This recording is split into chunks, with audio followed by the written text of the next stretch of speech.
ગુણાતીતાનંદ સ્વામી મહારાજની જય, ભગતજી મહારાજની જય, શાસ્ત્રીજી મહારાજની જય, યોગીજી મહારાજની જય, પ્રમુખ સ્વામી મહારાજની જય. સવારે આપણે 3 પ્રકારના કુસંગની વાત કરેલી. એમાં છેલ્લે વાત કરેલી કે ત્રીજા પ્રકારનો કુસંગ એ સત્સંગનો કુસંગ છે. આપણને આશ્ચર્ય થાય કે સત્સંગમાં કુસંગ કેવી રીતે હોય? પાણીમાં કોઈ દિવસ આગ હોઈ શકે ખરી? આગને ઓલવવા પાણીની જરૂર પડે, પાણીમાં આગ કેમ નહીં હોય? પ્રકાશમાં કોઈ દિવસ અંધકાર હોઈ શકે ખરો? હમણાં આપણે વિડીયો જોતા હતા તો અંધારું કરેલું, પણ જેવી લાઈટ થઈ તો અંધકાર ગાયબ થઈ ગયો. તો પ્રકાશની સાથે અંધકાર રહી ના શકે, દિવસની સાથે રાત રહી ના શકે, પાણીમાં આગ રહી ના શકે.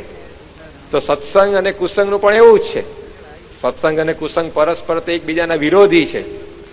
તો પછી સત્સંગમાં કુસંગ અથવા તો સત્સંગનો કુસંગ એ હોય કેવી રીતે શકે? પરંતુ ગુણાતીતાનંદ સ્વામીએ સમજાવ્યું, શ્રીજી મહારાજે પણ આપણને સમજાવ્યું છે કે સત્સંગનો કુસંગ એટલે શું? તો સત્સંગમાં સત્સંગીઓના અભાવ અવગુણની વાતો કરવી અને સાંભળવી એ સત્સંગનો કુસંગ છે. શ્રીજી મહારાજે વચનામૃત પ્રથમના 17માં પણ આ વાત સમજાવી. ગુણાતીતાનંદ સ્વામી પણ એમની આ વાત એક વાતમાં એવું લખ્યું કે આ સત્સંગની અંદર સત્સંગનું ઘસાતું બોલવું એ જ કુસંગ છે. તો આજે આ અભાવ અવગુણ રૂપી કુસંગ એની વાત આપણે થોડીક સમજવાની છે. અભાવ અવગુણ એ શું છે? તો ઉધય છે. જેમ ગમે તેવું મજબૂત લાકડું હોય, ગમે તેવું જાડું લાકડું હોય, પણ એને જો ઉધય લાગે તો એ લાકડું પોતે ખવાઈ જાય, એ લાકડું પોતે પોલું થઈ જાય અને અંતે એ તૂટી પડતું હોય છે, નાશ પામે છે.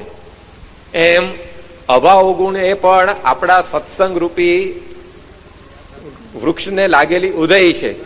આપણે ગમે તેટલો જૂનો સત્સંગ હોય, ગમે તેટલો આપણે દ્રઢપણે સત્સંગ કરતા હોઈએ, પરંતુ આ અભાવ ગુણની અંદર જો આપણી વૃત્તિ સહેજ જાય તો પણ એ સત્સંગ પોતે હેઠો પડે, એ સત્સંગ પોતે ઘસાઈ જતો હોય છે. યોગીજી મહારાજે યોગી ગીતાની અંદર આને ઝેર પીવાનો રસ્તો કયો છે. યોગીજી મહારાજે લખ્યું છે કે અભાવ ગુણ જોવાનો, ઝેર પીવાનો રસ્તો ન લેવો.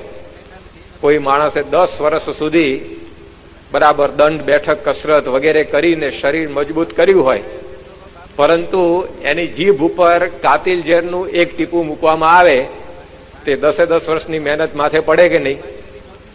એ શરીરને પાછું પાડતા કઈ 10 વર્ષ લાગે?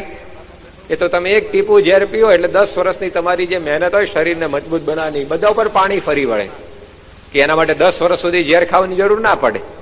એમ આપણે સત્સંગ ગમે તેટલો કરતા હોઈએ, પરંતુ આ અભાવ ગુણની વૃત્તિ એ ઝેર પીવા જેવી છે. એ યોગીજી મહારાજ આપણને સમજાવ્યું.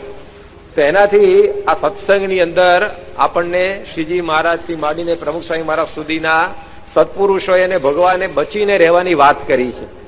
મહારાજે અંત્યના 12મા વચનામૃતની અંદર આ જે અભાવ ગુણની વૃત્તિ છે ને એને હડકાયા કૂતરાની લાળ જેવી ગણાવી છે.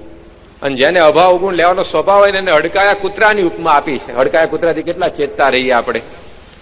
25 ફૂટ દૂર ભાગીયો, ગામમાં જો ખબર પડે કૂતરાને હડકવા હાલ્યો છે, બધા ઘરમાં ભરાઈ જાય કે કૂતરાને કાઢો, અહીંયા ગામમાંથી દૂર કરો. તો શ્રીજી મહારાજે એવી વાત કરી કે જેને આવો અભાવ ગુણ લેવાનો સ્વભાવ આ સત્સંગમાં હોય એને હડકાયા કૂતરા જેવો સમજવો. શ્રીજી મહારાજે આ શબ્દો આપણને કયા છે. કોક આપણને ગધેડા જેવો કહી જાય તો કેવી ચોટલી ઉભી થઈ જાય માણસની, લાફો મારા તૈયાર થઈ જાય કે ના, તું મને ગધેડો કેનાર તું કોણ? તરત આપણને એમ લાગી આવે કે આ મને ગધેડા જેવો કહી ગયો. 6 મહિના સુધી આપણને ભૂલાય નહીં. જયારે જયારે સામે મળે ત્યારે તરત દેખાય કે આને મને એક વાર કહેલું, હવે એને લાગ આવવા દે, એની વાત છે. આપણને વિચાર મટે નહીં કોઈ દિવસ. તો શ્રીજી મહારાજ આપણને ઉપમા આપે ઝડકાયા કૂતરાને. જો અભાવ ગુણ લેતા હોઈએ તો, ના લેતા તો કઈ પ્રશ્ન નહીં, પણ શ્રીજી મહારાજ કે જો અભાવ ગુણ લેતા હોય સત્સંગની અંદર, મહારાજે કહ્યું કે હડકાયા શ્વાન જેવો જાણવા. ભગવાને બિરુદ આપ્યું છે આપણને, તો આપણને એની પરથી ખ્યાલ આવે કે આ બાબતથી બચીને રહેવાની કેટલી જરૂર છે. તો શ્રીજી મહારાજે 50થી પણ વધારે વચનામૃતની અંદર આ અભાવ ગુણની વૃત્તિનો ત્યાગ કરવાની વાત કરી. મહારાજે કાર્યણીના 9મા વચનામૃતમાં કહ્યું કે જે અભાવ ગુણ લેતો એને અમે અડધો વિમુખ સમજીએ છીએ.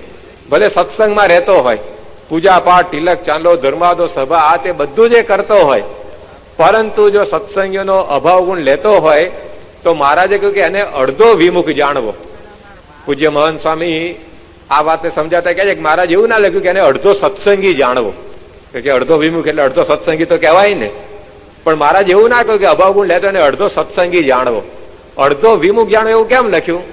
કારણ કે હવે વિમુખ ના રસ્તે ગયો છે, અડધે સુધી પહોંચ્યો છે, હવે વિમુખ આખો થવાનો. અડધો સત્સંગી એટલે શું કે સત્સંગના માર્ગે ચાલ્યો છે એટલે પૂરો સત્સંગી થશે. પણ અડધો વિમુખ એટલે હવે વિમુખના માર્ગે ચાલે છે, હવે વિમુખ થયે પાર એને કે. તો મહારાજે આ વાત સમજાવી કે આ જે અભાવ ગુણ લેવાનો સ્વભાવ એ આટલો બધો ભયંકર છે. આ સત્સંગની અંદર ઝેરની ઉપમા એને આપવામાં આવી. યોગીજી મહારાજે કહ્યું, ગુણાત્યાન સ્વામીએ પોતે આ વાત આપણને સમજાવી. તેની ઉપરથી આપણને ખ્યાલ આવે કે શ્રીજી મહારાજનો કેટલો બધો અભાવ હશે. અંત્યનું 21મું વચનામૃત છે, એમાં મહારાજે વાત કરી કે કોઈ અમારા માટે થાળ બનાવીને લાવતો હોય, કોઈ અમારા માટે વસ્ત્ર લાવે, અમારા માટે કોઈ અલંકાર લાવે, આવી રીતે અમારી સેવા પૂજા કરીને અમને રાજી કરવાનો કોઈ પ્રયત્ન કરતો હોય, પણ એ જો સત્સંગીઓનો અભાવ ગુણ લેતો હોય તો એની કરેલી સેવા મારે કે અમને ગમતી નથી. કોઈ તમને સરસ મજાની થાળી બનાવીને લાવે પીરસીને જમાડવા માટે, પણ શરત એટલી કે પેલા તમને 2 લાફા મારવા પછી થાળી પીરસવાની. તો ભાઈ સૂકો રોટલો ખાઈશું, આ તારી થાળી નથી જોઈતી આપણે કહી દઈએ. આપણને ગમે કોઈ સારામાં સારા 32 પકવાન હોય થાળીમાં, પણ એની ઉપર કહે કે હું ઇલાયચીની જગ્યાએ થોડીક રેતી ભભરાઈને તમને આપું જમવા, તો આપણે ખાઈએ. સાદો રોટલો ને છાસ ચાલશે, મારે કે તાર 32 પકવાન નથી જોઈતા, રેતી શું કરવા ભભરાઈ ઉપર, એ નહીં ખવાય કે. તો મહારાજે એવી વાત કરી કે તમે મારા માટે થાળ લઈને આવો, મારા માટે સારા વસ્ત્ર અલંકાર બધું લાવો, પણ જો અભાવ ગુણ લેતા હોય ને તો પેલા થાળ ઉપર રેતી ભભરા જેવું કામ કર્યું છે, એ થાળ મને ગમશે જ નહીં, અમે સ્વીકારીશું જ નહીં, અમે આમાંથી જમવાના જ નથી. એટલું નહીં, વચનામૃતની આગળ પડથારો આપેલો છે. એ પડથારામાં તો ત્યાં સુધી શ્રીજી મહારાજની પ્રકૃતિ પરમહંસે લખી છે કે ભગવાન સ્વામિનારાયણની આગળ કોઈ જો હરિભક્તનું ઘસાતું બોલે તો ભગવાન સ્વામિનારાયણને પોતાની દૂર ખસેડી મૂકતા કે આને અહીંયાથી લઈ જ જાઓ. એનું મોઢું પણ એમને જોવું ગમતું નહીં. આપણે કહીએ સ્વામી અમારી બાજુ દ્રષ્ટિ કરો, મહારાજ દ્રષ્ટિ કરો, પણ દ્રષ્ટિ તે કરવા તૈયાર છે, પણ જો આપણે અભાવ ગુણ લેતા હોય તો ભગવાન મોઢું ફેરવી દે. સંત છે મોઢું ફેરવી લે છે, એમને આપણે કોકના અવગુણ ગાઈએ, કોકનો અભાવ લઈએ બિલકુલ ગમતું નથી. પછી આપણે પત્રમાં લખીએ કે બાપા રાજી રહેજો, અથવા તો બાપા દ્રષ્ટિ રાખજો, દ્રષ્ટિ કરજો, પણ એ દ્રષ્ટિ કરે નહીં, કારણ કે એમને ન ગમતું એ આપણે કર્યું. તો આટલી બધી દાજ એ જે અભાવ ગુણ લેતો હોય એની ઉપર ભગવાન સ્વામિનારાયણે પોતે બતાવી છે. તો એની ઉપરથી પણ આપણને ખ્યાલ આવે કે સત્સંગની અંદર આ જે વસ્તુ છે એનાથી બચીને રહેવાની એ જરૂર છે. તો એ સત્સંગનું સુખ આપણને આવે. આજે અભાવ ગુણ ન લેવાની વાત યોગીજી મહારાજ કે પ્રમુખ સ્વામી મહારાજ કે શ્રીજી મહારાજ કે ગુણાદાન સ્વામી આપણને સમજાયનું કારણ એ છે, એમને આ સત્સંગનો આનંદ આપણને આપવો છે. શ્રીજી મહારાજ અક્ષરધામમાંથી આ પૃથ્વી ઉપર પધાર્યાનું કારણ શું? આપણું કલ્યાણ કરવા માટે, આપણને સુખી કરવા માટે. નિષ્કાંત સ્વામીએ લખ્યું કે સુખી કર્યા રે જન જગતના. આપણને આ સત્સંગનો આનંદ એમને આપવો છે. મહારાજે પ્રથમના 67માં લખ્યું કે જે સત્પુરુષ છે એને તો અંતરમાં અખંડ એવી ઈચ્છા રહે છે કે મારા જેવા સુખિયા બધા જ થાય. તો પ્રમુખ સ્વામી મહારાજને એ પોતે જેવું સુખ ભોગવે છે એવું સુખ આપણને બધાને આપવું છે. એના માટે આ સત્સંગ એમણે આ પૃથ્વી પર સ્થાપ્યો, પણ એ સત્સંગનું સુખ આપણને નથી આવતું એનું એક કારણ યોગીજી મહારાજે આ બતાવ્યું. આવી જે ઉનાળાની સિઝન હતી અને યોગીજી મહારાજ માણાવદરમાં હતા, અને એ સોરઠ તો કેરીઓનો પ્રદેશ, એટલે કોક હરિભક્ત તમારા જેવા કેસર કેરી લઈને યોગીજી મહારાજ પાસે આવ્યા બાપાને ધરાવવા માટે. અંગીકાર કરો વિનંતી કરી. ત્યારે યોગીજી મહારાજ બોલ્યા એ કેરી જોઈને કે સત્સંગનું સુખ પણ આ કેસર કેરી જેવું ગળ્યું છે, જો એમાં અભાવ અવગુણ રૂપ ખટાશ ન ભળે તો. છેલ્લે આ શરત મૂકી કે આ સત્સંગનું સુખ યોગી બાપા કે કેસર કેરી જેવું ગળ્યું છે. હવે કેસર કેરી કરતા તો અનંત ગણું આ સત્સંગમાં સુખ છે, પણ આપણને કેસર કેરીના સુખ કરતા આગળના સુખની કોઈ કલ્પના નથી અત્યારે. એટલે સમજાવવા માટે આવું કહ્યું હોય ભગવાનને સંતે. બાકી કરોડ કેસર કેરી એક પલ્લા મૂકો તો એ સત્સંગના એક લવ આનંદની તુલ્ય પણ ન આવે. પણ યોગીજી મહારાજે કહ્યું કે એ સુખ આપણને ક્યારે આવે? જ્યારે અભાવ ગુણ રૂપ આપણે ખટાશ એ કેસર કેરીના રસમાં ન ઉમેરીએ ત્યારે. કેસર કેરીના રસમાં શું ઉમેરવાનું હોય? ઘી, સૂંઠ, મીઠું, એવું બધું ઉમેરવાનું હોય ને. પણ કોઈ પેલા 2-4 કાગડી લીંબુ લાવી નીચોવે રસની અંદર, તો એ રસનું સુખ આવે પછી આપણને. એમ સ્વામી કહે છે કે સત્સંગમાં તો આનંદ આનંદ જ છે, પરંતુ આપણને નથી આવતાનું કારણ એ છે કે અભાવ ગુણની ખટાશ આપણે અંદર નાખી દઈએ છીએ. આજે આ આપણી સભા ભરાઈને બેઠી છે અને કોક આવે આપણા જેવો, તો આ સભાને જોઈને શું કે આ પેલો જોકા ખાય છે એને દેખાય, જો પેલો મોડો આવ્યો, જો પેલો ડાફા ડોળિયા મારે, જો પેલો આ મરખો નથી બેઠો, આવું બધું દેખાય. અને પ્રમુખ સ્વામી મહારાજ આ સભાની અંદર આવીને બેસે અને એ પોતે જુએ તો એને શું લાગે? કહો કે હરિભક્તો બધા જુઓ કામ ધંધો મૂકીને, ખેતીવાડી મૂકીને સભાનો લાભ લેવા આવ્યા છે, આ શિબિરમાં આવ્યા છે, કેવા નિયમ ધર્મ પાળે છે. એમની દ્રષ્ટિ આ છે તો એમને આનંદ વર્તે છે. અને આપણને દરેકની અંદર અભાવ અવગુણ એ બધું દેખાયા કરે છે, એટલે સત્સંગનો જોઈએ એવો આનંદ આપણને આવતો નથી. હમણાં ડોક્ટર સાહેબને વાત કરીને કે જો બધાના ગુણ જોવા માંડીએ તો આ સત્સંગની અંદર મજા ને મજા છે. અને જો અભાવ ગુણ આપણને દેખાય તો પછી એ સત્સંગનું સુખ આપણને આવતું નથી. સંતો ઘણી વાર વાત સમજાવે છે કે જે શ્રીજી મહારાજની માળા આપણે કરીએ છીએ, શ્રીજી મહારાજની માળા પ્રમુખ શાહી કરે છે. આપણે માળા ફેરવતા છે કે મિલડી માતા હનુમાન ચાલીસા જાપ કરીએ છીએ, આપણે પણ મહારાજનું જ નામ લઈએ છીએ ને. ઠાકોરજી ઉપર બિરાજમાન છે તો પ્રમુખ સ્વામી મહારાજ ત્યાં દંડવત કરે છે, આપણે એ જ મહારાજને દંડવત કરીએ છીએ. પ્રમુખ સ્વામી મહારાજ રોજ સવારે પૂજા પછી શિક્ષાપત્રી વાંચે છે તો આપણે પણ શિક્ષાપત્રીનું વાંચન તો કરીએ જ છીએ. તો ક્રિયા તો બધી સત્સંગની જેવી સ્વામી કરે છે એવી જ આપણે કરીએ છીએ, કઈ ફેર નથી. છતાં પણ એની એ જ ક્રિયાઓમાંથી અમને આનંદ આવે છે. અને આપણને જોઈએ એવો આનંદ નથી આવતો. એનું કારણ આ છે, યોગીજી મહારાજે સમજાવ્યું કે અભાવ ગુણ લેવાની વૃત્તિ એ જો ચાલી જાય તો આ સત્સંગનું સુખ આપણને આવે છે. જેમ મેલેરિયાનો કોઈ દર્દી હોય, હવે તમે એની આગળ ગમે તેટલું મિષ્ટાન લાવીને મૂકો તો પણ એને એનો આનંદ ના આવે. માંદા ને તો મગ ઉદકે, હવે તો મગનું પાણી લાવે એમ જ કે. આપણે કહીએ આટલું બધું સારું છે તું જમને, કે આ ગુલાબ જાંબુ છે, પૂરણપોળી છે, આ રસ છે, કે બધું સારું હશે પણ મારે કામનું નથી, કે મને નહીં મજા આવે, કે લઈ જ જાવ અહીંયાથી, મને તો મગ જ લાવો, કે મગનું પાણી લાવો એમ જ માગે. તો વસ્તુ સારી છે પણ સુખ કેમ નથી ભોગવી શકતો? રોગ લાગુ પડ્યો છે. જો રોગ લાગુ ના પડ્યો હોય તો 2-4 વાડકા ચડાઈ જાય રસના, તો એમાંથી જ એને મજા આવે. એમ આપણને પણ અભાવ ગુણનો રોગ લાગુ પડ્યો હોય તો આ સત્સંગ તો સારો જ છે, સુખદાયી છે, પણ એનો આનંદ આપણને આવે ને. એને રોગ જો અંતરમાંથી નીકળી ગયો તો પછી એ જ સત્સંગ આપણને એ સુખદાયી બને છે. તો મહારાજ આપણને એ સમજાવે છે કે અભાવ ગુણનો આ સત્સંગને આપણે ત્યાગ કરવાનો છે. એ વૃત્તિ આપણા અંતરમાંથી કાઢવાની પડેલી છે, બધાની અંદર આ વૃત્તિ પડેલી છે. પ્રમુખ સ્વામી મહારાજ કહે છે આને કાક વૃત્તિ કહે છે. કાગડો હોય તો આખું ઢોરનું શરીર છે સારું હોય પણ ક્યાં જઈને બેસે? ચાંદા ઉપર જઈને બેસે. ગાય આખી કેવી સુંદર હોય પણ ગાયને ચાંદવું પડે ને ત્યાં જઈને બેસે હોય. એમ સ્વામી કહે છે કે આ અભાવ ગુણ લેવાની વૃત્તિ છે ને આવી કાગ વૃત્તિ છે કે માણસમાં બીજા ઘણા બધા સારા ગુણો હોય પરંતુ આપણી નજર ક્યાં ઠરે? પેલા અવગુણ ઉપર જ ઠરે કે આ કેમ આવું કરે છે, આ કેમ આમ છે, આ કેમ તેમ છે. તો સ્વામી કે એવી કાગડા જેવી વૃત્તિ હોય તો પછી આ સત્સંગનું સુખ એ ક્યારેય આપણને આવે નહીં. પણ આપણે પહેલેથી આ સ્વભાવ જન્મોજન્મથી પડેલો દરેકમાં. એકવાર એક વર્ગની અંદર શિક્ષકે પ્રયોગ કર્યો. પાણીનો ગ્લાસ ભરીને મૂક્યો ટેબલ ઉપર. કાચનો ગ્લાસ હતો, અડધો ભરેલો હતો. અને પછી બધા વિદ્યાર્થીઓને કહ્યું કે હવે આ ગ્લાસનું તમે વર્ણન કરો. તો બધા વિદ્યાર્થી એવું જ બોલે કે આ ગ્લાસ છે ને અડધો ખાલી છે. શું બધાએ વર્ણન કર્યું કે આ ગ્લાસ છે અડધો ખાલી છે. શિક્ષક કહે છે કે અડધો ભરેલો છે એવું કોઈને ના દેખાયું. કે વર્ણન તો એ રીતે પણ થઈ શકે ને કે આ ગ્લાસ અડધો ભરેલો છે, અડધો ગ્લાસ ભરેલો ને અડધો ખાલી હોય તો વર્ણન બે રીતે થઈ શકે કે અડધો ભરેલો છે અથવા તો અડધો ખાલી છે. પણ બધા વર્ણન શું કર્યું કે ગ્લાસ છે ને અડધો ખાલી છે, ગ્લાસ થી અડધો ખાલી છે. કારણ શું? વૃત્તિ આપણી આવી જ છે કે આ માણસ માત્ર પોતે આ પ્રકારે અવગુણ જોવા ટેવલ. એટલે તમે જોજો એડવર્ટાઇઝ કરતા હોય ને બધી કંપનીઓ વાળા તો હાથે કરી ખોટા સ્પેલિંગ લખે પેલા પાટિયા ઉપર, એટલે તરત બધા નજર જાય કે જો આ ગપ્પુ માર્યું કે આ ખોટું લખ્યું. મૂળ એને ખોટું લખાડીને તમારી એડવર્ટાઇઝ જ બતાવી હોય એને તો. પણ આપણી વૃત્તિ જાણી ગયા છે માણસો, કંપની વાળા, એટલે હાથે કરીને સ્પેલિંગ ખોટો લખે. કલર નું સ્પેલિંગ લખે COLOR. હવે COLOUR સ્પેલિંગ થાય પણ COLOR લખ્યું એટલે બધા નજર જાય કે આ જો સ્પેલિંગ ખોટો છે. શું લખ્યું લાવો જરા જોઈએ એમ કહીને પછી એડવર્ટાઇઝ આખી વાંચે. તો માણસની આ વૃત્તિ છે. જો હરખું લખે બધા કે હવે ઠીક હશે કઈક કે એમ કઈ વાંચે નહીં, પણ ઊંધું લખે તો બધા ઉભા રહે. તો આ વૃત્તિ માણસની અંદર પહેલેથી પડી છે. અભાવ અવગુણ જોવો એ માણસ માત્રને પોતાને એ ગમતું હોય છે. આ સફેદ પડદો છે, હવે એની ઉપર વચ્ચે એક કાળું ધાબુ કર્યું હોય અને પછી આપણે બધા પૂછે કે ભાઈ આ પડદાનું વર્ણન કરો, બધા એવું કે પૂછીએ કે આમાં તમને શું દેખાય છે? કાળું ટપકું દેખાય છે.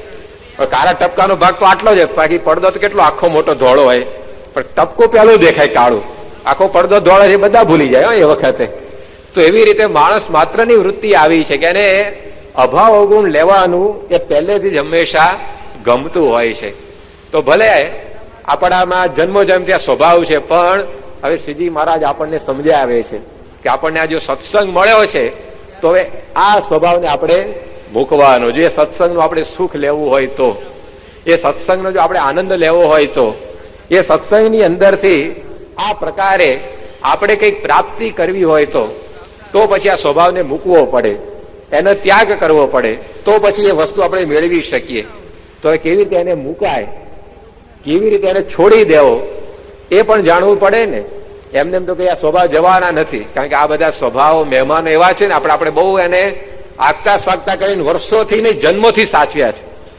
આ લોકમાં તમે જુઓ ને 10 વર્ષથી એક ભાડવત ઘૂસી ગયો તો જલ્દી ઘર ખાલી નથી કરતો. કેટલું બધું કરવું પડે ત્યારે 10 વર્ષ જૂનો ભાડવત ઘર ખાલી કરે. તો આ બધા જે સ્વભાવો છે એને તો આપણે જન્મો જન્મથી એવા સાચવીને રાખ્યા છે. ચા પાણી કરાયા છે, નાસ્તો કરાયો છે, જે જોઈએ આપ્યું છે અત્યાર સુધી. એટલે એમને એમ જલ્દી ઘર ખાલી કરે એવા નથી. તો એને કેવી રીતે દૂર કરવા એ જાણીએ તો પછી એમાં આપણને માર્ગદર્શન બધું પ્રાપ્ત એ થઈ રહેતું હોય છે. તો પહેલા તો અભાવ ગુણ આપણને આવે છે કેમ? તો મહારાજે કહ્યું કે આપણું પોતાનું માન, એને લઈને આપણને બીજાનો અવગુણ આવતો હોય છે. અભાવ ગુણ આવવાનું કારણ શું છે? આપણું પોતાનું માન. એકવાર એક સાધુ મહાત્મા હતા, એ પોતે એક મંદિરમાં કાયમ દર્શન કરવા માટે રોજ સવારે જાય. મંદિરના પગથિયાની બહાર એક વ્યક્તિ એને નાની દુકાન રાખીને બેઠેલો. પેલા મહાત્મા જોયા કરે કે આ મંદિરના પગથિયાની દુકાન છે, પણ કોઈ દાડા મંદિરમાં દર્શન કરવા આવતો નથી. એટલે એ સાધુએ એને વાત કરી કે ભાઈ તારી દુકાન અહીંયા મંદિરના પગથિયા આગળ જ છે, તો તું આવી રીતે મંદિરે એકાદ વાર ભગવાનના દર્શન કરવા તો દિવસમાં જવાનું રાખ. બધા લોકો 10-10, 15-15 કિલોમીટર દૂરથી અહીંયા દર્શન કરવા આવે છે, તો તારે તો ખાલી પગથિયા જ ચડવાના છે. આવી રીતે વાત કરી 2-4 વાર. ત્યારે પેલાને થયું કે હવે આ મહાત્મા કહે છે અને વાત પણ સાચી છે કે આપણે આ દરવાજા આગળ બેઠા છે દુકાન લઈને, તો મંદિરે દર્શન કરવા હું વાંધો. એટલે પોતે જયારે સવારે મહાત્મા પગથિયા ચડવા માંડ્યા મંદિરના, ત્યારે ભેગો એ કે હાલો હું આવું છું દર્શન કરવા માટે. અને એ દર્શન કરવા પગથિયા ચડવા માંડ્યો. ત્યાં પગથિયા ઉપર એક માણસ સુઈ ગયેલો, અને સુતેલા માણસને જોયો. અને પેલો જે દુકાનદાર પગથિયા ચડતો એને પેલા મહાત્માને કહ્યું કે જુઓ ને કે આ પડ્યો જ રહ્યો છે, કે એને ભાન પડે છે કે આ મંદિર છે દર્શન કરવા જઈએ. પેલા સાધુ કે હું તને 15 વર્ષથી કહું છું, તું હજી પહેલી વાર પગથિયા ચડે છે, ના પાછું જો શું ધંધો ચાલુ કર્યો તે. જો અત્યાર જેને અવગુણ નહોતો આવતો, પણ પોતે કંઈક કર્યું ને તરત બીજાને અવગુણ આવે માંડે. તો આપણા અંતરમાં આ છે કે વર્તનનું માન. જો આપણે તિલક ચાલો નહીં કરતા હોઈએ ને, તો જે તિલક ચાલો નહીં કરતા કોઈ દર તમને અવગુણ નહીં આવે. પણ જે દર તમે તિલક ચાલો નિયમ લીધો, તિલક ચાલો શરૂ કર્યો, તરત જે નહીં કરતો લ્યો 5 વર્ષથી સત્સંગ કરે, પણ હું સમજ્યો કે આ જરા એને તિલક ચાલો કરવો જોઈએ ને, કે એટલે પછી તારે 5 વર્ષ થયા તો એને જરા 2-4 વર્ષનો ટાઈમ તો આપો. પણ જો અવગુણ ક્યારે આવે છે?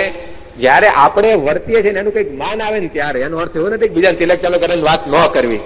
તિલક ચાલો કરવાની વાત કરવી જયારે એને સંસ્કાર ઉદય થશે. પણ એવી રીતે આપણે પૂજા દાખલા છે કે ન કરતા હોઈએ તો કોઈ પૂજા નહીં કરે, એનો અવગુણ જ નહીં આવે. જોજો તમને. પણ જે ધાર તમે પૂજા લીધી, કદાચ શિબિરમાં બધી વાત થાય, ડોક્ટર સ્વામી કરે ને આપણને આમ ચોટ લાગી જાય, કોઈ ના કરતું શિબિરમાંથી પૂજા લઈને ઘેર જાય, અને ગામમાં જઈને જો કોઈને જુએ સત્સંગ કરતો હોય પણ જો પૂજા ના કરતો તરત થાય આ 2 વર્ષથી સત્સંગમાં પડ્યો છે પણ કઈ સમજો છે કે પૂજા હજી ચાલુ નથી કરી, કે શું સત્સંગ કર્યો તમે, તરત આપણને થઈ જતું હોય છે. તો આપણું જે માન છે એને લઈને આપણને એ બીજાનો અવગુણ આવે છે. તો આપણે એ વખતે વિચાર કરવો પડે કે ભલે એ માણસ પોતે કઈ ક્રિયા નથી કરતો સત્સંગની, તો હજી પ્રયત્ન કરતો હશે, નહીં થતું હોય.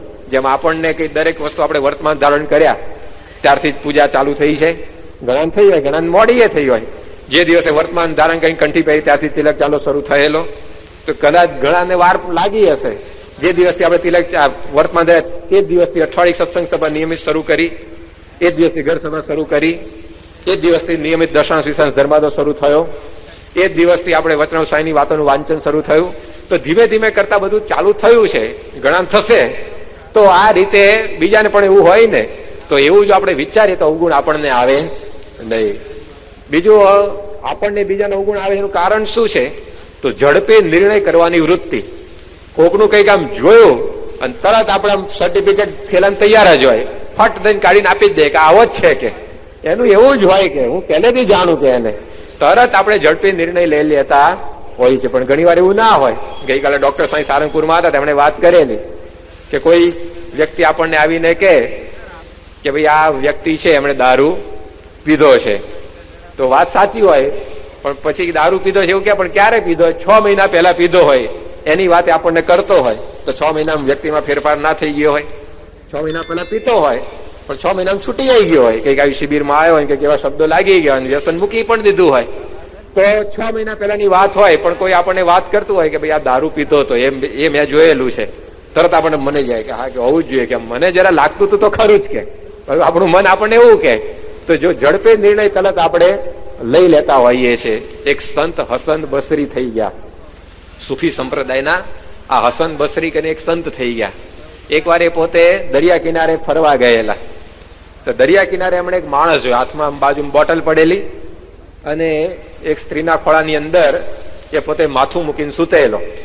અને આ જોયું ને પેલા હસન બસરીને એકદમ આમ ક્રોધ આવી ગયો કે આ માણસને કઈ મર્યાદા જેવું છે કે નહીં, કે આવી રીતે ખુલ્લામાં આમ પડ્યો છે કે. અને એ રીતે મનની અંદર જરા એના પ્રત્યે અણગમો થઈ ગયો. એટલામાં બન્યો કે દરિયામાં એક જોરદાર મોજું આવ્યું, અને જે પેલી હોડીઓ કાંઠી હતી એની અંદર 2-4-5 માણસો બેઠેલા, એ હોડી આખી ઊંધી વળી ગઈ. અને મોજું હતું એની અંદર જે માણસો અંદર બેઠેલા એ બધા પાણીમાં અંદર ખેંચાઈ ગયા. આ જોયું પેલો જે સૂતેલો માણસ હતો ને તરત ઉભો થયો અને ઉભો થઈને દરિયામાં ઝંપલાયો અને 2 માણસોને પોતે બહાર ખેંચી લાવ્યો. બહાર ખેંચી લાવી અને કિનારે એને પોતે મૂકી દીધા. અને આ દ્રશ્ય એ પેલા હસન બસરીએ જોયું અને એને થયું કે આ માણસ, આ મોજું આવ્યું, તરત અંદર કૂદી પડ્યો, 2 માણસને બહાર લઈ આવ્યો અને વળી પાછો પેલી જે સ્ત્રી હતી એના ખોળામાં માથું મૂકીને હુઈ ગયો. છે શું આ? કે એટલે જઈને બાજુમાં જઈને એને પૂછ્યું કે આ બોટલ છે તમારી પાસે અને આ પ્રકારે તમે અહીંયા સૂતા છો અને વળી પાછું મોજું આવ્યું, બધો તમે ત્યાં કૂદી પડ્યા, 2 માણસને બહાર લઈ આવ્યા. મને કે આમ તમારી ક્રિયા સમજાતી નથી, કે આમ ફોડ પાડો, કોણ છો તમે, શું કરો છો? ત્યારે પેલા કહ્યું કે હું છે ને રોજ સવાર પડે ને અહીંયા આવી જાઉં છું દરિયા કિનારે, સાંજે સૂર્ય આથમે પછી હું પાછો મારા ઘેર જઉં છું. પણ કે અહીંયા આખો દાડો કરો છો શું? તો કે આ મારી માતા છે, આ સ્ત્રી છે ને મારી માતા છે, એ પોતે વૃદ્ધ છે, એને હું લઈને આવું છું, આ પાણીની એક બોટલ રાખું છું, અને દરિયામાં કોઈ કઈ રીતે તોફાનમાં સપડાઈ ગયું હોય, કઈ રીતે તણાઈ જતું હોય તો એને હું બહાર કાઢું છું. આ મારું કામ છે. સાંજે સૂર્ય આથમ છે એટલે હું પાછો ઘેર જઈશ અને મીઠા પાણીની બોટલ રાખું છું. કદાચ અહીંયા કોઈ માણસ આવ્યું હોય, અહીંયા તો બધે ચારે બાજુ ખારું પાણી હોય અને એને તરસ લાગ્યું મીઠું પાણી પીવત ક્યાં જાય, એટલે એક બોટલ રાખી, તમારે પીવત લો, તમે પણ લો. એટલે હસન બસરીએ મોઢે પાણી નહીં પણ હાથમાં પાણી લીધું અને નિયમ લીધો કે હવે કોઈના માટે હું તાત્કાલિક કોઈ પણ અભિપ્રાય બાંધીશ નહીં, કે અને કોઈને મારા કરતા હું નાનો ગણીશ નહીં. આ એને પોતે ત્યાં નિયમ લીધો. તો વાત કેટલી આખી જુદી હતી, પણ અનુમાન ક્યાંનું ક્યાંય પહોંચાડી દીધેલું કે આ બોટલ છે એટલે દારૂ જ પીતો હશે. આવી રીતે બાઈના ખોળામાં માથું નાખીને હું તો છે ને એટલે આવી રીતે કોઈક આવી ગણી ક્યાં ઉપાડ લાવ્યો હશે. આ પ્રકારની માન્યતા હતી. પણ કેવું કાર્ય માણસ કરતો હતો ત્યાં રહીને. એમ સત્સંગમાં પણ ઘણી વાર એવું થાય છે કે કોઈક વ્યક્તિને આપણે કઈ ક્રિયા જોઈએ અને તરત આપણે એની ઉપર અભિપ્રાય બાંધી દઈએ કે આ એવો જ હશે, કે પણ આગળ પાછળનું જયારે આપણે વિચારીએ ત્યારે આપણને ખ્યાલ આવે કે ખરેખર આવું કઈ હતું જ નહીં. ડોક્ટર સ્વામીનો પોતાનો પ્રસંગ કહે છે કે એ લોકો મુંબઈમાં રહેતા હતા, એવીમાં જ અમને નવી નવી દીક્ષા આપેલી અને એ વખતે કામદીવલીમાં એક બંગલો હતો, ત્યાં એ બધાનો ઉતારો હતો.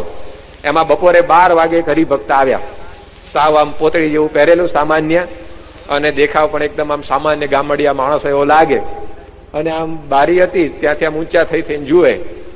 એટલે ડોક્ટર સ્વામી કહે છે કે જે કઈ બધા જમવા બેઠેલા સંતે બધે અટકળ કરી કે ખાવા આયા લાગે છે, કે 12 વાગ્યાનો ટાઈમ છે અને ઊંચા થઈ થઈને જુએ છે એટલે નક્કી આ લાડવા ખાવા આવ્યા છે. બધા અંદર અંદર થોડીક ચર્ચાઈ કરવા માંડ્યા. એમાં મહંત સ્વામી પોતે હતા, એ ઉભા થયા અને એમણે પેલા જે ભાઈ હતા એમને અંદર બોલાવ્યા અને અંદર બોલાવીને બેસાડીને પછી પૂછ્યું કે તો કોણ છો તમે, ક્યાં રહો છો, કેમ આવ્યા? તે પેલા ભાઈએ કહ્યું કે આમ તો કે હું કાઠિયાવાડમાં રહું છું, પણ મારો દીકરો અહીંયા મલાડમાં રહે છે મુંબઈમાં, એટલે હું અહીંયા આવ્યો છું એના ઘેર અત્યારે. અને દીકરો તો એની મોટી ફેક્ટરી છે અને ગાડી પણ છે, બંગલોય છે, અમારે બધું છે. તો કે અહીંયા શું કરવા આવ્યા? તો કે મેં એવું સાંભળ્યું છે કે યોગીજી મહારાજે 51 ભણેલા ગણેલા યુવાનોને દીક્ષા આપી છે અને એ બધા જે સંતો એમણે બનાવીને બધા પથ્થરમાં જમે છે. તો મેં 40 વર્ષ પહેલા સ્વામિનારાયણના સાધુઓને પથ્થરમાં જમતા જોયેલા, પણ પછી કોઈ દિવસ સ્વામિનારાયણના સંતોને મેં પથ્થરમાં જમતા જોયા નથી. પણ યોગીજી મહારાજના સંતો છે પથ્થરમાં જમે જેવું મેં સાંભળ્યું, એટલે મને થયું કે લાવ હું એમ પથ્થરમાં જમતા સંતોના દર્શન કરવા જવું. એટલે 12 વાગે જવું પડે ને, કે 10 વાગે આવે તો ઓછા કે પથ્થર ખોલીને સંતો બેઠા હોય જમવા. એટલે હું કે અહીંયા 12 વાગે આવ્યો છું તમારા બધાના દર્શન કરવા માટે. ત્યાર બધા અંતર દ્રષ્ટિ થઈ કે આપણે માન્યું તું શું, નીકળ્યું શું. જુઓ, તો આ ઝડપી નિર્ણયની વૃત્તિ કે કોઈની કઈ ક્રિયા જોઈએ તો પાછળ એનો શું આશય છે, શું હેતુ છે, ઘણી વાર આપણને ખબર હોતી ને સીધું આપણે સર્ટિફિકેટ આપી દઈએ ભાઈ આવું જ હશે એનું, તો એની અંદર આપણી આ અસેવા થઈ જાય. તો ગુણાત્યાન સ્વામી એ સમજાવ્યું કે આ સત્સંગમાં ભલે આપણાથી સેવા ન થાય ન કરવી, પણ અસેવા તો ન જ કરવી. તે અસેવા તે શું? તો અવગુણ લેવો તે. તો અસેવા છે આપણી.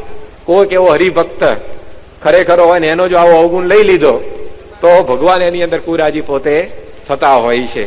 ભગવાનની દ્રષ્ટિ આપણી પરથી ઉતરી જાય તો એ વાત એ છે કે અભાવગુણની અંદર એક ઝડપી નિર્ણય કરવાની વૃત્તિ એ મૂકવાની. પણ કદાચ આપણો નિર્ણય સાચો છે, આપણે ઝડપી નિર્ણય ના કર્યો અને બરાબર આમ પાકું વિચારી કરીને બધું જ આપણે ગોઠવીને બરાબર જોયું તે વ્યક્તિમાં એ ભૂલ છે જ, એ વ્યક્તિમાં એ અવગુણ છે જ, એ આપણે બરાબર નક્કી થઈ ગયું, તો પછી શું કરવું? તો પછી અવગુણ લેવો પડે ને. કારણ કે પેલા હવે આપણે ખોટા નથી, આપણે બરાબર છે, વ્યક્તિ છે જેવો એ આપણને 100% ખાતરી થઈ ગઈ, આપણને અનુભવે થઈ ગયો, બીજા પણ કહે છે બધું જ બરાબર છે, તો પછી શું કરવું? પછી તો અવગુણ લેવો જ પડે ને. પણ શ્રીજી મહારાજે ના પાડી, તો પણ અવગુણ ન લેવો. પ્રથમના 24મા વચનામૃતમાં મહારાજે કહ્યું કે આ સત્સંગનો યોગ કોને થાય છે? તો હંમેશા જેનામાં અવગુણ કરતા ગુણ વધારે હોય ને એને જ આ સત્સંગનો યોગ થાય છે. મહારાજે ત્યાં કરી છે. આજે મેડિકલ કોલેજમાં પ્રવેશ કોને મળે? જેને 90% માર્ક હોય ને એ મેડિકલ કોલેજમાં પ્રવેશ મેળવે. એન્જિનિયરિંગ કોલેજમાં જેને 75-80% માર્ક હોય ને એને જ પ્રવેશ મળે. એટલી તો લાયકાત એની હોય જ. પછી બીજું બધું ભલે વધતું ઓછું હોય, પણ 90% તો હોય જ તો જ આવે હોય મેડિકલની અંદર, એ નક્કી છે ને. એમ મારે કે સત્સંગની અંદર એડમિશન કોને મળે? કે જેનામાં અવગુણ કરતા ગુણ વધારે હોય ને એ જ આ સત્સંગની અંદર આવતો હોય છે. તો આપણને અવગુણ દેખાયો એ વ્યક્તિનો, પરંતુ મહારાજના વચન પ્રમાણે એની અંદર અવગુણ કરતા ગુણ વધારે હોવા જોઈએ. તો એ વખતે અવગુણ દેખાય ત્યારે એના ગુણ જોવાનો પ્રયત્ન કરવો પડે. તો પછી અવગુણ એ આપણને જે આવ્યો એ અંદરથી ટળી જતો હોય છે. ગુણાત્યાન સ્વામીએ વાત કરી કે આ સત્સંગની અંદર જો આપણે ગુણ લેવાનું શીખીએ ને તો ભ્રમરૂપ થઈ જઈએ. સ્વામી એમની વાતમાં લખ્યું છે 4થા પ્રકરણની 140મી વાત કે આ સત્સંગની અંદર જેનો ગુણ લેવાનો સ્વભાવ એને પોતે ભ્રમરૂપ થઈ જાય. ભ્રમરૂપ થવું એટલે કેટલું મોટું કાર્ય છે. મોટા મોટા ઋષિ મુનિઓ રાફડો થઈ ગયા છે જંગલમાં તપ કરીને, તો ભ્રમરૂપની આમ ઝાંખી નથી થઈ. એ લોકોને સ્વભાવ પર એક ઘસરકા નથી પડ્યા. આમ પાણીમાં 60,000 વર્ષ સુધી સુકે પાણીમાં તપ કરી ગયા, શરીર બધા ફોગાઈ ગયા, તો પણ ભ્રમરૂપ થયા નથી. ઊંધે માથે લટક્યા છે ઝાડ ઉપર, પંચાંગની તાપ્યા છે, જંગલમાં ગયા છે, હિમાડો ગાળ્યો છે, તો પણ કોઈ ભ્રમરૂપ થયા નથી. એક કાર્ય ગુણાત્યાન સ્વામી કહે જો ગુણ લેવાનો સ્વભાવ આપણને પડે સત્સંગમાં તો સરળ થઈ જાય. તો આ કેટલી બધી મોટી વાત છે. તો એ આપણને જો ખ્યાલ હોય તો પછી અભાવ ગુણમાંથી આપણી વૃત્તિ પાછી હટે અને એમાંથી આપણે બચી જતા હોઈએ છીએ. તો દરેકનો જેટલો આપણે ગુણ લઈએ એટલી અભાવગુણની વૃત્તિ આપણામાંથી ઓછી થતી હોય છે. ત્રીજી વસ્તુ એ છે કે આપણું જેટલું ધ્યેય સ્પષ્ટ હોય સત્સંગમાં એટલું જ આપણે અભાવગુણમાંથી બચી જઈએ. આજે આપણે સત્સંગ કરીએ એમાં ધ્યેય શું છે? નાના બાળકોને બધી વાત ગોખાવામાં આવતી હોય છે કે આપણો જન્મ 2 વાત સિદ્ધ કરવા સારું થયો છે, અક્ષરરૂપ થવું અને પુરુષોત્તમમાં જોડાવું. ગુણાત્યાન સ્વામીની બીજી વાત પણ બાળકો બોલતા હોય છે કે આપણે તો અક્ષરધામમાં જવું છે એવો એક સંકલ્પ રાખવો. તો આપણે આ સત્સંગની અંદર આવ્યા છે એમાં કરવાનું કાર્ય આપણું આ છે, આપણું ધ્યેય આ છે કે આપણે એકાંતિક થવું છે, બ્રહ્મરૂપ થવું છે, આપણે સ્વામીને રાજી કરવા છે, અક્ષરધામ આપણે જવું છે. આ ધ્યેય જો આપણને સ્પષ્ટ હોય ને તો આપોઆપ એ બીજી બધી જ વસ્તુઓ એ નીકળી જાય. આપોઆપ બીજું બધું છે એ બધું ઓછું થઈ જાય. એકવાર એક બહુ જ મોટો તત્વચિંતક થઈ ગયો, એરિસ્ટોટલ એનું નામ. અને એ એરિસ્ટોટલ એથેન્સ, જે ગ્રીસની અંદર આવેલું છે, એથેન્સ પાટનગર, જેમ આપણું દિલ્હી કહેવાય એમ ગ્રીસ દેશનું પાટનગર એથેન્સ, ત્યાં આગળ એક રાજા રાજ્ય કરતો હતો. એ રાજ્યના એ પોતે મહેમાન થઈને આ એરિસ્ટોટલ પોતે ગયેલા. એ રાજાને એમ કે આવો મોટો તત્વચિંતક આવ્યો છે આપણા રાજ્યની અંદર, તેને રાજ્યનું એટલું બધું બતાવું ને, બધી સગવડો, સુવિધાઓ, બાગ બગીચા, ફુવારા, તે જ્યાં જાય ત્યાં પછી આપણી જ વાતો કર્યા કરે. એટલે એરિસ્ટોટલને બધી જગ્યાએ ફેરવ્યો. કારણ કે માણસને શું હોય છે, પોતાની પાસે જે હોય ને બીજાને બતાવ્યા વગર ન ચાલે, તો જ એને એનું સુખ આવે. જોજો નવા બૂટ લાવે તો અમથી અમથા 2 આંટા બજારમાં કામ વગર ના મારી આવે, બધાને ખબર પડે કે હવે નવા બૂટ આવ્યા છે. નવું કંઈક હીરો હોન્ડા લાવ્યો હોય, કંઈક મોટર લાવ્યો હોય, તો ફળિયામાં ચકલી ન ફરકતો હોય તો મોટો હોર્ન મારતો મારતો દાખલ થાય. 10 પાડોશીને ખબર પડે કે હવે આ કંઈક નવી ગાડી લાવ્યો છે. ટીવી રેડિયો લાયા હોય ઘરમાં, તો જેને જોવાનું હોય, સાંભળવાનું હોય, તો બધા રૂમમાં જ બેઠા હોય ને, તો પડોશીને મળે ને એટલો વોલ્યુમ રાખે રેડિયો ટીવી નો. કેમ? ખબર પડે કે હવે કંઈક નવું સાધન આવ્યું છે ઘરમાં. એટલે પોતાની પાસે જે હોય ને બીજાને બતાવવા માણસ હંમેશા જોઈએ, તો જ એને ખાધેલું પચે. એટલે આમ રાજાને એવું હતું કે આપણી જોડે છે બધું આને બતાવીએ, એટલે બધી ચારે બાજુ આપણી વાતો કરે. એટલે બાગ બગીચા બતાવ્યા, ફુવારા બતાવ્યા, એટલે મહેલમાં જે બધી સગવડતા હતી એ બધી બતાવી. અને રાજાને એમ કે હવે તો આ માણસ આમ એકદમ આપણાથી પ્રભાવિત થઈ ગયો હશે, જ્યાં જશે આ જ વાત કરશે. પછી જયારે વિદાય થવાની થઈ ત્યારે એ રાજાએ એરિસ્ટોટલને પૂછ્યું કે હવે તમે બધે જશો આ ગ્રીસ દેશની અંદર વિચરણ કરવા માટે, તો જ્યાં આગળ જશો ત્યાં આગળ તમે આ બધી જે મારી મહેલની સાહેબી ને બધાની વાતો કરશો ને કે ત્યાં આગળ જઈને. તો પેલા શું કહ્યું કે જુઓ રાજા સાહેબ, મારે હજી આ ગ્રીસ દેશના માણસોને ઘણી બધી સારી વાતો કરવાની બાકી છે. આ કચરા જેવી વાતો કરવાનો મારી પાસે કોઈ સમય જ નથી. કે મારે હજી ઘણું બધું એ લોકોને સારું કહેવાનું છે. એમાં સત્સંગની અંદર હજી આપણે ઘણું બધું સારું જોવાનું બાકી છે. એ જો હોય ને તો આ બાજુ દ્રષ્ટિ જ આપણી ના જાય, એ આપણું લક્ષ્ય હોય ને તો. આ સત્સંગની અંદર હજી ઘણું બધું સારું વાંચવાનું આપણે બાકી છે. આ સત્સંગની અંદર હજી ઘણું બધું સારું સાંભળવાનું આપણે બાકી છે. એ જો આપણું લક્ષ્ય હોય તો પછી આ ભાવગુણ બાજુ આપણી વૃત્તિ જ આપણને સમય જ ના મળે. આજે અહીંયા 300 હરિભક્તો તમે ભેગા થયા છો, દરેકમાં કેટલું બધું સારું જોવાનું હજી આપણે બાકી છે. કે કેટલી દ્રઢતાથી લોકો નિયમો પાળે છે, કેવી દ્રઢતાથી લોકો આવી રીતે ભક્તિ કરે છે, કેવો ભોગ આપીને બધા સત્સંગ કરે છે, કેવી રીતે બધા પોતાનું જીવન જીવે છે, કેટલું બધું સારું જોવાનું બાકી છે. એ જો આપણું લક્ષ્ય હોય તો આ કચરા જેવી વાતોમાં આપણનો સમય જાય. આ સત્સંગમાંથી કેટલું સારું વાંચવાનું બાકી છે. શ્રીજી મહારાજનું જીવન ચરિત્ર બહાર પડ્યું ત્યારથી અત્યારે પ્રમુખ સ્વામી મહારાજના ચરિત્રો બહાર પડ્યા ત્યાં સુધી બધા વાંચન, બધા જ ગ્રંથોને આપણે કર્યા છે. શ્રીજી મહારાજના જીવન ચરિત્રના 5 ભાગ છે, ગુણાધ્યાન સ્વામીના ચરિત્રના 2 ભાગ છે, ભગતજી મહારાજનો 1 ભાગ છે, શાસ્ત્રી મહારાજના 2 ભાગ છે, યોગીજી મહારાજના જીવન ચરિત્રના 6 ભાગ છે. આ પ્રમુખ સ્વામી મહારાજનું બ્રહ્મોપનિષદ બહાર પડ્યું છે. હવે આ બધું વાંચી લીધું હોય, અથેથી ઇતિ, આગલા પૂઠાથી પાછલા પૂઠા સુધીનું બધું એવું થયું છે આપણા જીવનમાં. તો કેટલું બધું હજી સારું વાંચવાનું આપણે બાકી છે. તો એ બાજુ જો આપણું લક્ષ્ય હોય તો પછી આ અભાવગુણની વાતોમાં પડવાનો આપણને સમય જ ના મળે. તો આપણું ધ્યેય સ્પષ્ટ કરવું પડે કે હું આ સત્સંગની અંદર એકાંતિક થવા આવ્યો છું, બ્રહ્મરૂપ થવા આવ્યો છું, સ્વામીને રાજી કરવા આવ્યો છું. તો પછી આ અભાવગુણની અંદરથી આપણી વૃત્તિ છે એ બધી નીકળી જાય. બીજું આપણા સામે દ્રષ્ટિ હોય, આ સત્સંગની અંદર આપણે પોતા સામે દ્રષ્ટિ રાખીએ ને તો અભાવગુણની વૃત્તિમાંથી બચી જવાય. અભાવગુણની આ જે આપણને ટેવ છે એ ટેવ જાય ક્યારે? પોતા સામે નજર પડે ત્યારે. આપણે હજી કેટલું બધું અંદર કામકાજ કરવાનું બાકી છે, કેટલું અંદર ખોદકામ કરવાનું બાકી છે. એ આપણને ખ્યાલ આવે તો બીજાનું ખોદકામ કરતા હોય તો અટકી જઈએ. આપણે હજી ઘણું બધું સુધારો અંદર કરવાનો છે. એકવાર એક ઊંટ હતું, એ ઊંટ પોતે સાંજે જમી કરીને ફરવા નીકળ્યું, વોકિંગ કરી આવીએ, જરા વધારે ખવાઈ ગયું હશે એટલે આંટો મારવા નીકળ્યું. તો એક ઘર આવ્યું, ઘરની બહાર પાંજરું હતું, પાંજરામાં પોપટ હતો. એ પોપટ જોયો ઊંટ ભાઈએ, અને ઊંટને થયું કે આ પોપટ આમ બધી રીતે સારો, કે એનો રંગ આમ લીલો, વળી પાછી ચાંચ લાલ, કેવું મેચિંગ ભગવાને કર્યું છે, વળી બોલે ત્યારે કેવું મીઠું બોલે છે. પણ આ ચાંચ જરા એની વાંકી છે, એ જો હરખી હોત ને તો આમ 4 ચાંદ લાગી જાય પોપટની શોભામાં.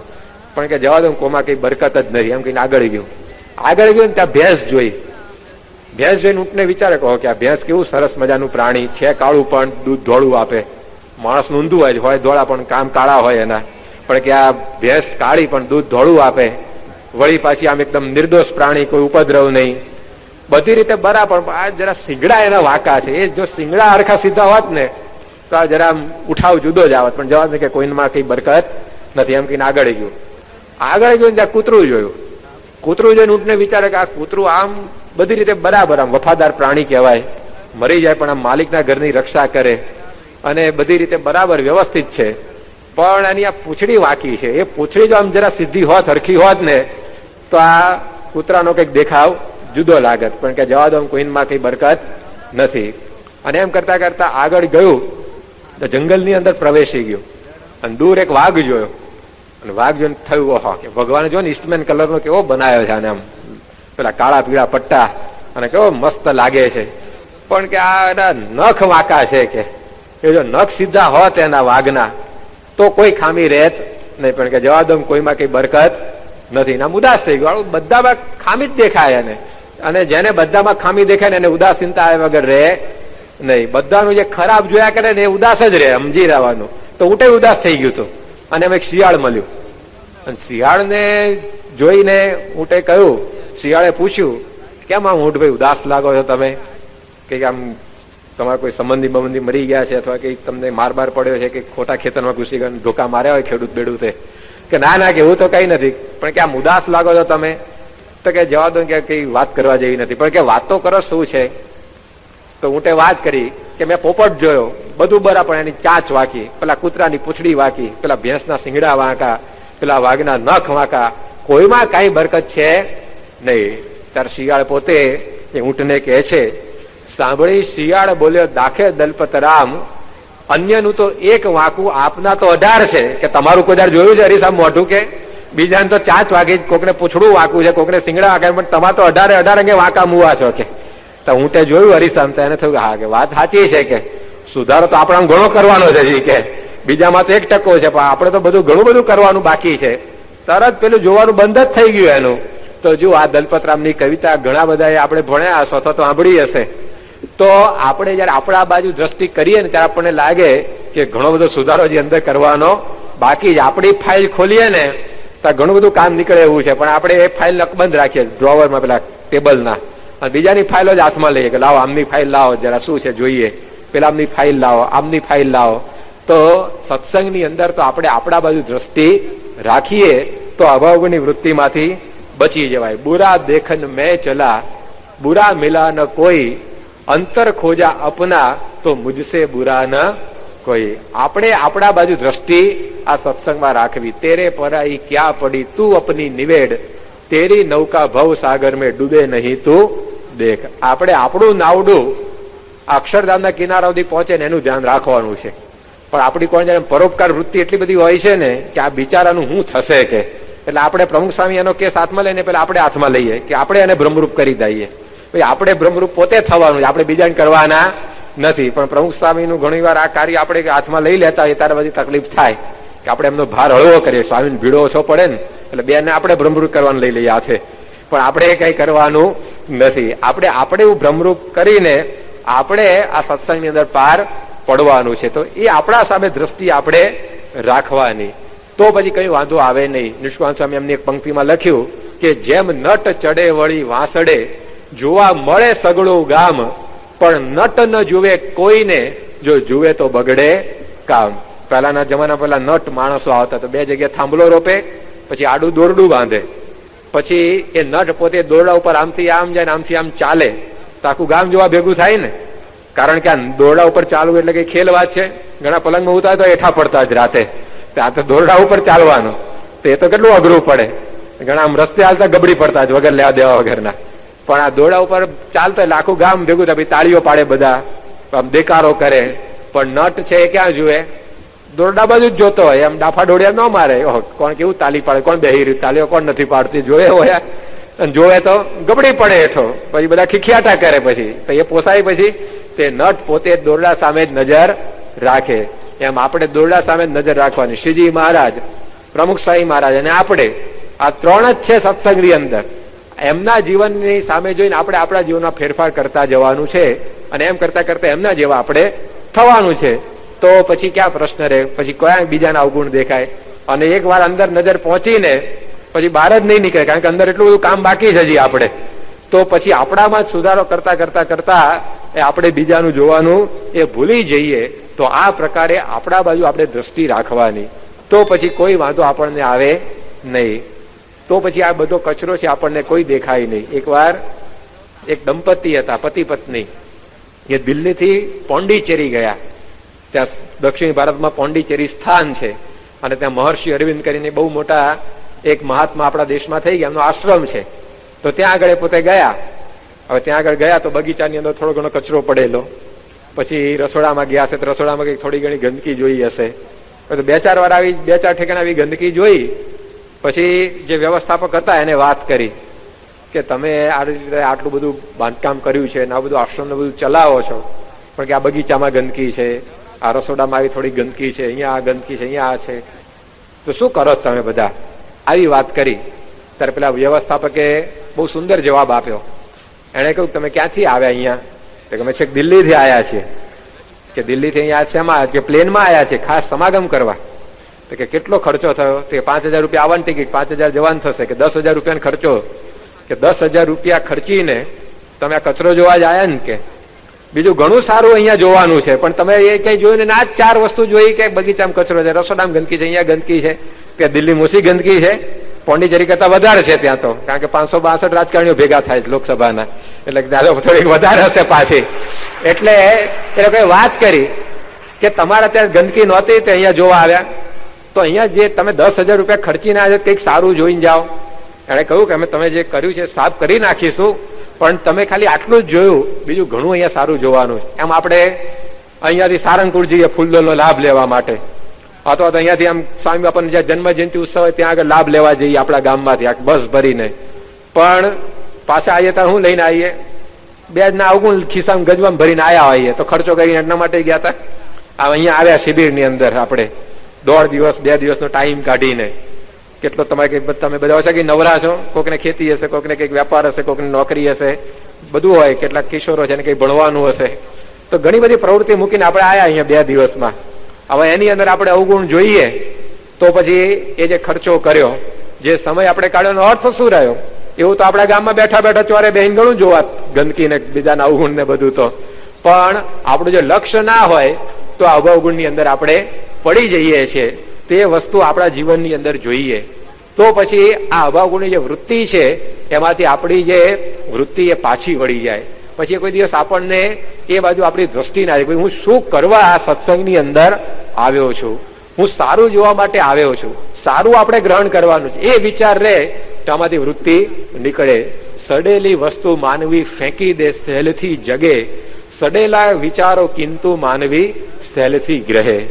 એક કવિએ બહુ સુંદર વાત કરી છે કે સડેલી વસ્તુ માનવી ફેંકી દે સહેલથી જગે. આપણને સડેલી વસ્તુ કોઈ ના ગમે. જોજો પેલું ટૂથબ્રશ હોય આમ જૂનું થઈ ગયું, માણસ કે હવે નવું આવે તો સારું, જોડા જૂના થઈ જાય તો નવા આવે તો સારું, કઈક શર્ટ કે પેન્ટ જૂનું થઈ ગયું હોય કે નવું આવે તો સારું. આપણને જૂનું ગમતું નથી, સડેલું ગમતું નથી. કેરી જમવા બેઠા હોય ને 2 કેરી હોય ને હડેલી હોય ને એક સારી હોય, કઈ પસંદ કરીએ આપણે? સારી જ લઈએ ને. સડેલી કે ગાય ગૌશાળામાં આપી દો કે ગાયને સારું રહેશે, કે આપણે કાઢી નાખીએ.